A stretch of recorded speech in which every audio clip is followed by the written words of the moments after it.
everybody. So it's been a week, 2 weeks since I last read to you all. I think it's been 2 weeks. Feels like it's been 2 weeks. So today we're reading chapter 10 of Immortal Love. And I think I told you guys last time I did this that I'm reading more than what I planned to. But I think I'm only going up to either chapter 11 or chapter 12. I can't remember now. It's one of those two chapters I will stop reading at. And I think I'm going to read my Divergent fanfic next, since that was voted on. I had voted for the Saw fanfic to be read. That doesn't count because I was trying to keep track of vote results, and I don't know how to do that unless I vote. So, Enemy Refugees next. And then, other than reading stuff, I've been working a lot on Title X and stuff, so I'm actually rewriting some of it right now. So, let's get into it. Today, Immortal Love by Lynnsey Carrigan, aka me.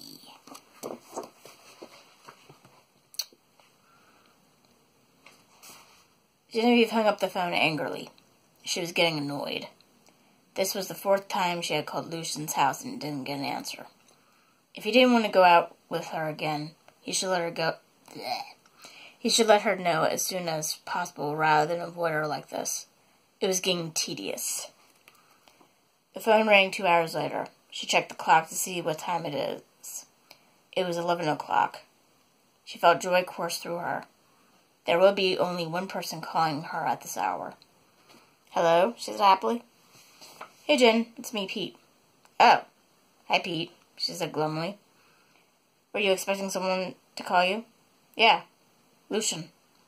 Actually, that's the reason why I'm calling you, Pete remarked. I had been wondering if he was with you. He never showed up for work. You didn't? Genevieve asked, fear snaking up her spine. No, and he has never done this. No, he has never done that before, Pete told her nervously. Is there any way you can swing by his place to see if he's there? I'm getting worried about him. Sure, that isn't a problem. Thank you, Genevieve, Pete said with gratitude. Call me when you know about something. Will do. Bye, Jen. Bye. She hung up the phone with trembling fingers. Her annoyance from earlier was disappearing and being replaced by a stark fear.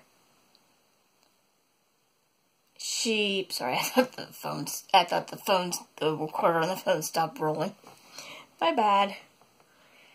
Where did I leave off of? Ah, we are.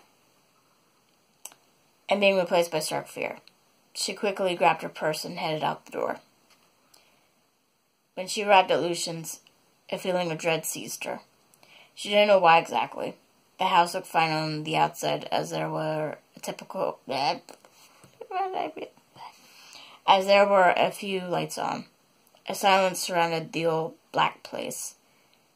Yet, that was typical for the few times she came over here. Still, there was a warning in the air that there was danger. However, she had to ignore it to go inside and make sure Lucian was fine. She would use caution, though, as she did so. There was a car that she had never seen before parked in front of the house. Maybe it was a friend, or a relative who had come to call on Lucian. Maybe this person was the reason why he never showed up. The feeling of dread increased with each step she took towards the front door. She knocked on the door a couple times. Lucian, she called out. It's me, Genevieve. Sorry, as you can see, it's late here. Or not late, but night here. There wasn't an answer. She tested the handle of the door. The door swung open to the foyer. Suddenly she gasped. There was blood on the floor. She leaned against the wall. She was beginning to feel faint. She hated the sight of blood, whether it was hers or someone else's. Her mind suddenly went back to the river where the plane had crashed. It amazed her that she didn't faint from seeing other people's blood. However, maybe it was because her instinct to survive overcame her revulsion to the sight of blood. Now her mind was back in the foyer of Lucian's home. Maybe Lucian had got into a fight with someone that he pissed off at Maddie's. Maybe Lucian had injured himself. She had to look for him, even though she felt like she would pass out right there. She decided to go into the kitchen. That was a big mistake. She screamed when she entered the kitchen. There was a dead man on the floor. There were 2 small wounds on the man's throat. He was completely pale and his tongue hung out of his mouth. She felt bile rise in her throat, and she covered her mouth to prevent herself from getting sick right there. The good news was it wasn't Lucian. The bad news was that it still unnerved her greatly to see a person dead like this. She had seen her fair share of dead people between the crash and photos that Chris had shared with her of murder victims. Why he shared them with her, she never knew. There was a sound behind her. She turned around and screamed again for the second time that night. It was Lucian. He looked absolutely frightening. He had first 2 second-degree burn marks all over the side of his left cheek. He had the shape of a crucifix burned into his shirt that gave off a smell which made her stomach churn. His eyes burned red like the fires from hell. He had a big pair of fangs that gleamed white and dripped blood. Her premonition about him being a vampire was true. She rolled around towards the back door and ran like hell. Before she could grab the knob, he grabbed her. He wrapped his arms around her and held her. She struggled to break out of his hold, but it was hopeless.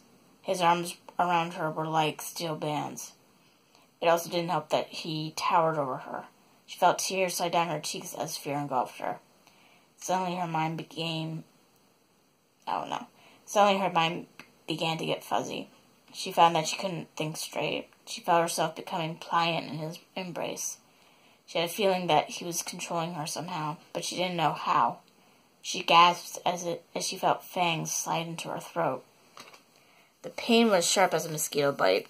The pain quickly subsided and was replaced by immense pleasure. She gave into this ecstasy until she realized something. This felt extremely familiar to her, like all the times he was nuzzling her neck. The realization hit her hard that he had fed off her before. However, she had trouble conjuring up the anger as pleasure flooded through her. It made her wet, and she eventually had an orgasm.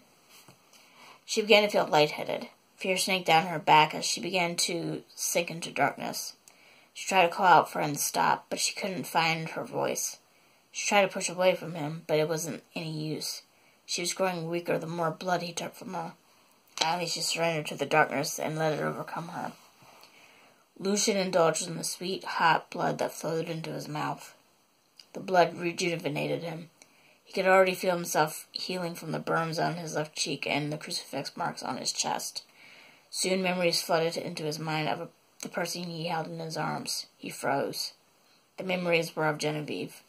He saw her approaching the swimming pool for the first time as a 1-year-old, performing in her first dance recital at the age of 6.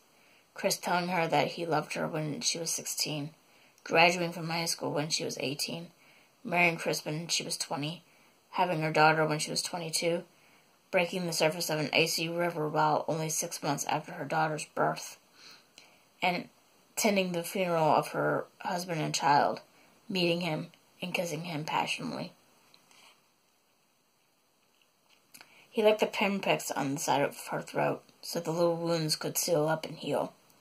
He pulled away and looked down at her. She looked pale and her lips were slightly parted. There was a heartbeat.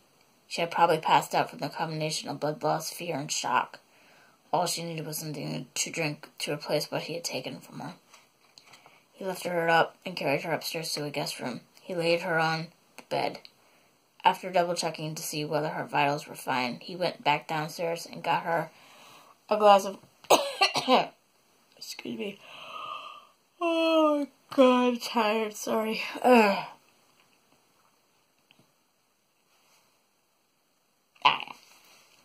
When he returned to her bedside, he held her up and put the glass to her lips.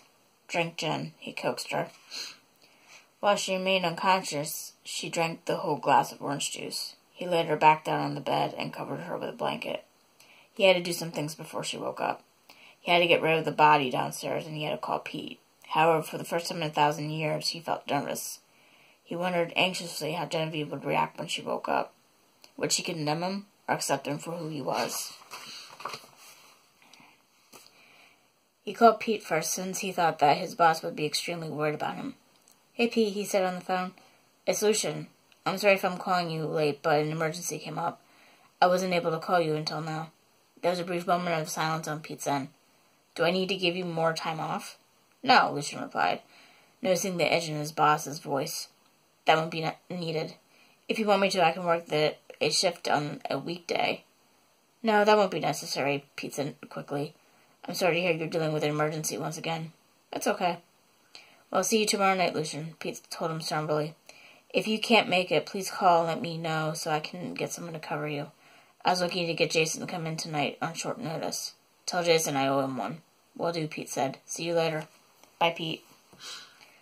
Lucian waited on the phone for Pete to hang up before he put the receiver back into the cradle. He knew Pete wasn't happy with him. However, Pete realized that he was one of the best employees since he always showed up on time and did his job well. Next, it was time to get rid of the body.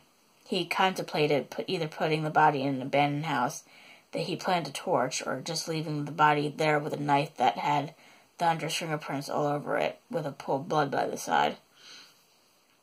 He would figure out when he got to the house which plan he would follow. Oh, God. First thing I'm sorry, guys. First thing is, he removed the body from this house. Luckily for him, his car was parked in the garage. He carried the body out to the garage and put it in the trunk. Before he closed the trunk, he noticed he had a gas can, which would be perfect if he decided to torch the house. He drove out to the countryside to an abandoned farmhouse that was literally out in the middle of nowhere. It had been built in the late 19th century and had been abandoned at least since the 1940s. Paint was peeling off the house, all the windows were broken, the roof was beginning to cave, and the left side of the house had been uplifted from the foundation. He knew no one would care if he decided to burn this eyesore down to the ground. Most importantly, no one would be sad that a man wanted by the FBI for murder had been found dead in the house. He drove up the old dirt road path leading up to the abandoned farmhouse. Huge trees marked the first floor from the road, which was another lucky break for him. Oh, no, I read that wrong. Huge trees masked. I was wrong when I said marked. Huge trees masked the first floor from the road, which was another lucky break for him. That way, if a motorist passed by, he or she wouldn't notice what Lucian was doing. He got out of the car and carried the dead body into the house. He carried the body into what had been the parlor and laid it upon a dingy blanket that was on the floor. After seeing the inside of the house, he decided he would go ahead and torch it. No one would want to buy this place anyway, even to repair it. It was far too damaged from years of neglect and age. However, he would rather make this look like an accident rather than arson. While he doubted people would care that a serial killer was killed either intentionally or by accident, he didn't want police to investigate what really killed the hunter. An autopsy revealed that the man had been drained of blood before he was burned to a crisp. It could expose his kind. That couldn't happen since vampires didn't want to make their existence known. First, he made a fire in the fireplace. Then he drenched the room and the dead body in gasoline. He made sure that the gas didn't get too close to the fireplace yet. He didn't want it to be burned to a crisp since vampires were very susceptible to fire. They burn more quickly than humans. The plan was to make it look like the hunter made a temporary hideout in this abandoned farmhouse. The hunter was sleeping in what had been the parlor room on a blanket lying upon the floor. He had lit a small fire in the fireplace. While he slept, the logs crumbled, which had made a spark jump. That would be why the house caught on fire. Hopefully, it would burn to the ground with the dead hunter inside, and no questions would be asked. No one would think that it was arson and murder. He didn't want to start the fire while his car was still on the dirt road leading up to the house. It wouldn't look good for him if a motorist caught him coming out of the road from the house while it was burning down. So he drove a mile down the road first. He wouldn't have any problems getting back to his car quickly once he set the house on fire due to his speed. He would be in his car in a matter of seconds. With a burst of speed, he left his car and returned to the abandoned house.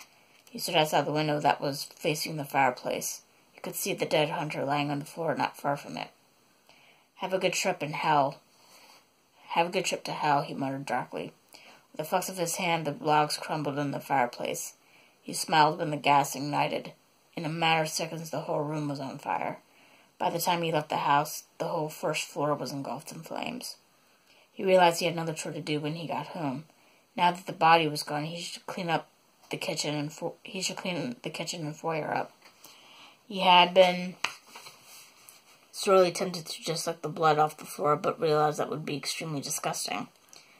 If he didn't eat food off the floor when he was immortal, there was no way in hell he would lick blood off the floor as a vampire. He set to work right away to remove the blood from the floors.